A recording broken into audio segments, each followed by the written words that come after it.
The following video has been requested by you, the internet viewers, to showcase Charles being a complete and utter nerd talking about computers. Enjoy! Oh, that's me. I'm just talking in the third person, guys. Hey guys, welcome to another, what should we call this, like Nerdcast. So I'm going to dive right in here. I got the new MacBook Pro Retina. Let's see if I can turn this on right here. And I feel kind of uncomfortable here. Am I in the shot? Here, let me try this. This version is the 2.6 model. It's kind of like the higher end. I put 16 gigabytes of RAM in there so I can run all my Final Cut and you know, like Photoshop and all those things at the same time. It's got the 512 SSD. And now, okay, for all you nerds out there, SSD is basically solid state drive. It's kind of like a flash drive.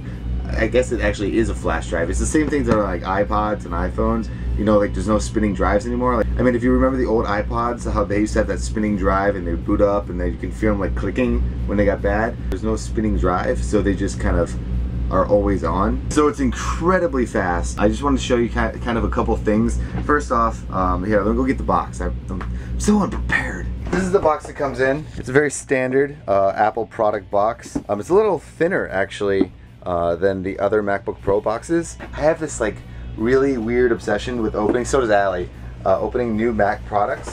I've already opened this, I couldn't resist. Basically the charger would go right here normally. This would be connected to it. Then you would have, what the hell goes there? Now see, this is why you don't do this first. What goes there? Maybe the cords? I think maybe it was the... Can anyone help me? What went there? Anyway, something went here that was probably pretty cool. And then you got your, you know, your stickers and your instructions and stuff. And then pretty much all this is just kind of waste of space kind of thing, just to make it look elegant. I wanted to show you guys on the new chargers is the new pin. This is what the new charger looks like. It's a little bit longer, skinnier. It's kind of like closer to the first generation. You know, it was the white one where it's like kind of maybe half the size. Then they switched to the vertical one, and now it's this one. Just goes to the side like normal. Well, continuing this nerd fest. Let's take a look. I wish I had my other MacBook Pro, but Allie actually just flew from the... We're at Warped Tour right now. As you can tell, I'm doing this on a tour bus. And Allie flew home with my other computer, so I couldn't do a real compare and contrast unless I can find somebody else's. Maybe I will, hold on. Coley actually let me borrow his computer. He has the 13-inch last generation one, and I can show you guys kind of some comparison. Mine's the 15, but you'll get the general idea. First thing you're gonna notice about the new Retina is look how much thinner it is. You see this? Hey, let me get this orange thing out of here. I'm just all sorts of unprepared. That's why I like these. This is the old MacBook Pro right here. This is the 13, but it's the same like thickness, and this is what the new one looks like. It's almost about half the thickness. It's insane how they were able to, basically what they do was, this is the old one, see how you could remove the hard drive and basically the battery really easily. On the new ones, you can't at all. It's completely like locked in there.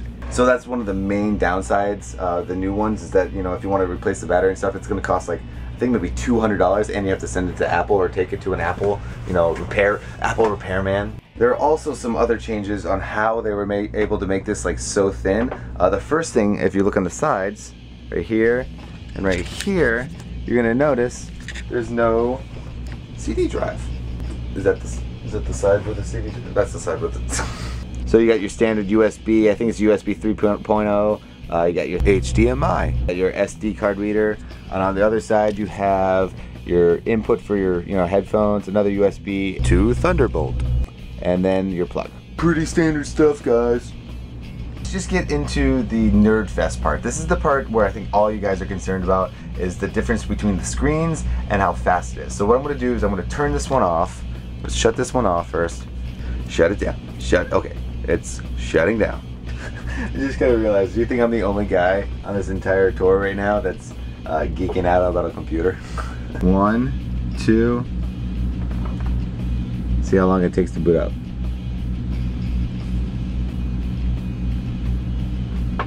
Okay, still booting.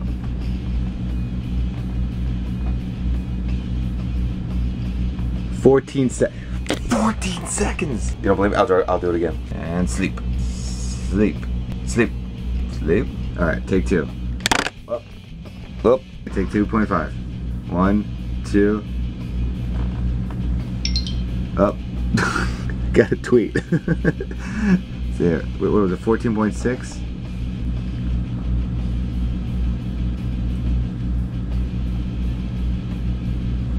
Yeah, pretty consistent. 14.3. 14 seconds to boot up your computer is pretty impressive. I know a lot of you guys are like, huh, why do you need to like boot it up so fast? Well, if you're impatient like me, you need to boot it up fast.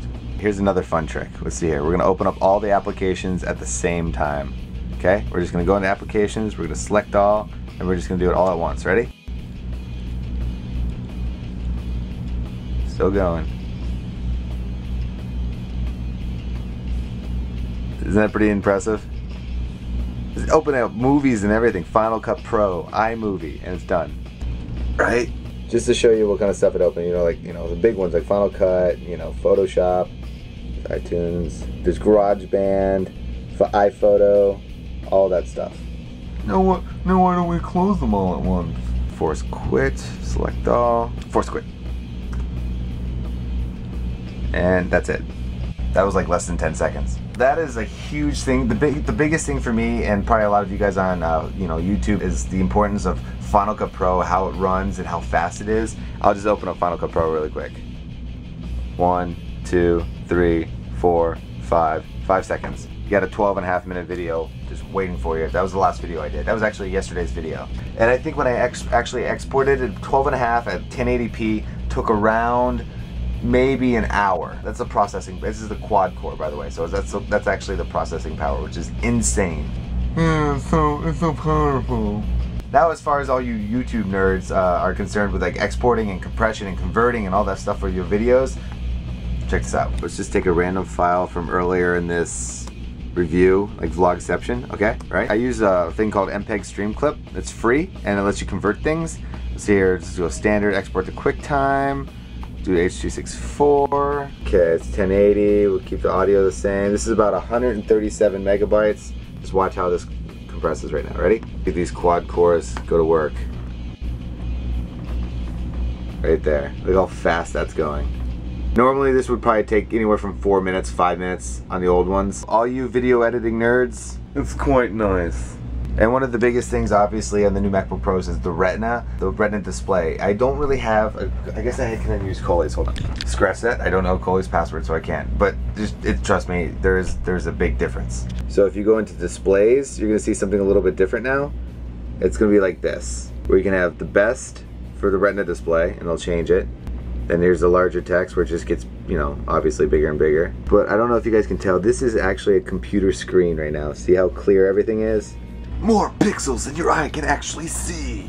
It's kind of funny, Apple, they claim that there's more pixels than, you know, the actual eye can actually pick up. So really you have no way to know if it's actually better because your eye can't tell the difference. Sneaky. Actually, here, we got Coley's up, and let me show you the difference. All right, so this is the old MacBook Pros. Can you guys see the difference? The graininess a little bit, the screen difference. Okay. And this is the new one. Can you tell the difference? Just in the color? Oh, hey, Duncan. Hey. Hey, Yosh.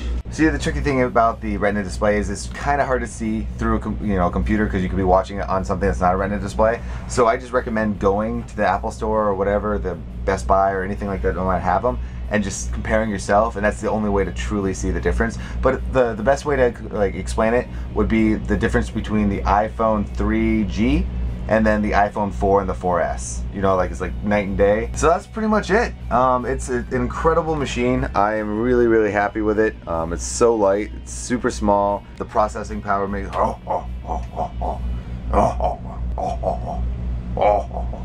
it's like Santa Claus and Tim Allen. That's it for my Nerd Fest right there. I hope you guys enjoyed it, and if you guys like these little technological, they're not really reviews, it's just an excuse for me to talk about computers and not get made fun of. So if you like it, definitely let me know in the comments and I'll keep doing more. Otherwise, go check out the vlog, which is down there, and yeah, I'll see you guys later. But I gotta go. We are actually on tour right now, if you didn't know, and I have to play in an hour. I have to get going. I'm glad I got to talk computers before, though.